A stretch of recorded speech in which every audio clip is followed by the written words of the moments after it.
Can you talk about what the plastic pellets do once they're released? Because I didn't know that they kind of attract other toxins or other toxic chemicals to them. Can you talk about that?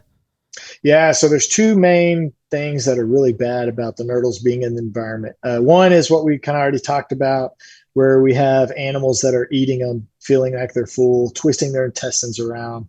That's not good. If they eat one of them, like a turtle, it probably passes right through. It's whenever they eat a bunch of them. So a place like Galveston Bay that just has nurdle, so many nurdles in it, that's a huge bay system. You'd expect fish and birds and sea turtles to be consuming a lot of these. That's bad.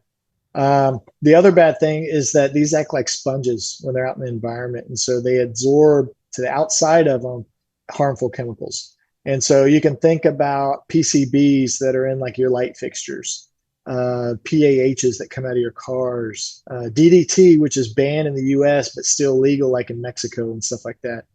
If that is in the water, which many areas have that, mercury is another one. If that's in the water, it's going to get on the outside of these nurdles and it's going to cause a big problem. Um, and how we know that is these chemicals have already been tested in animals.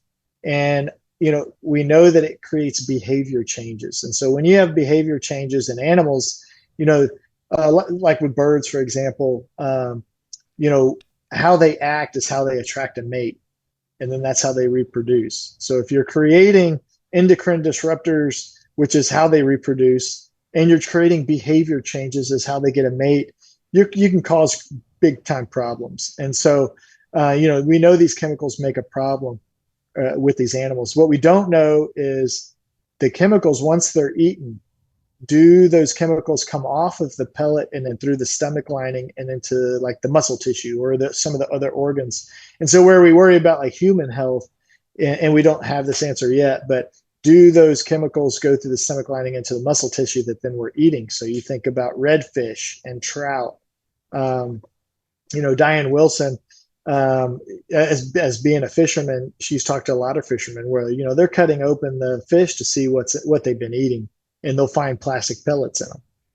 So it's a real concern of that we should and there's people looking into this as well. There's researchers that are raising fish that can be adults in 3 months. They're small fish, feeding them plastic, seeing if there's an impact, putting chemicals on that plastic, feeding them that to see if there's any kind of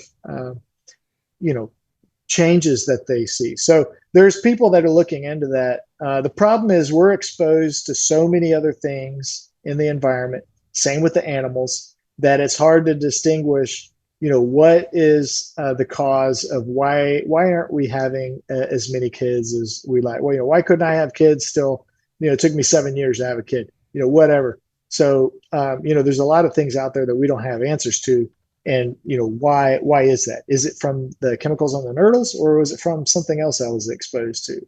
And these are answers that we need to have to make a really good argument for making $1 trillion changes, to things that we've been doing in the past. Yeah, no, agree.